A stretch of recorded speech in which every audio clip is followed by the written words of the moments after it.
Du 17 au 21 juin 2022, un parterre de stars s'est rendu au Festival de Monte-Carlo.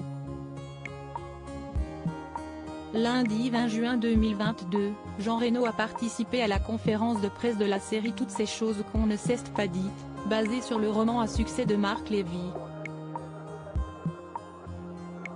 Dans celle-ci, l'acteur interprète Michel, qui fait un voyage de Paris à Berlin en passant par Bruges et Madrid avec sa fille, avec qui il entretient une relation compliquée. Interrogé sur son propre père, Jean Reno a confié à nos confrères de Téléstar: « Mon père ne parlait pas beaucoup, il n'avait pas de geste d'affection, de tendresse envers moi, car il était du 19e siècle. Mais en même temps, il m'a construit. Ému, l'acteur aurait alors poussé un gros soupir avant de demander de passer à autre chose. Face à l'acteur, les journalistes de Téléstar lui ont posé une question sur le symbole de l'olivier, un arbre éternel, qui l'amène à parler de la mort.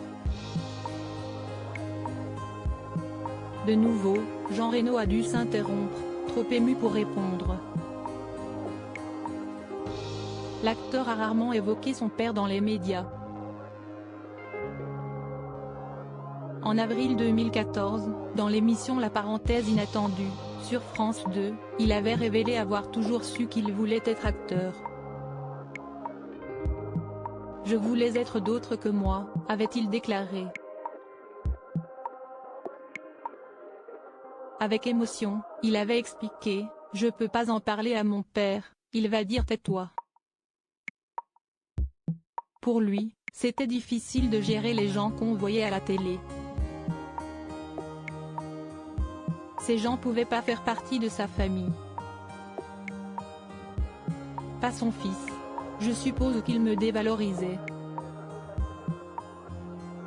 Je pense qu'il ne pouvait pas m'accorder cette importance. Cependant, rien ne pouvait le faire changer Davis. Je vais faire l'acteur parce que je suis né acteur, avait-il ajouté. Jean Reno, il avait extrêmement peur pour moi face à Frédéric Lopez, le parrain de Jade Hallyday n'avait pas pu retenir ses larmes en parlant de son père. Il avait déclaré alors: « Ça me coûte Ça me coûte de le revisiter, de revisiter mon père. » Après un moment de silence, Jean Reno avait lâché: « Il me manque. » Si est évident, que lui et ma mère me manquent. Ils me manqueront toute ma vie.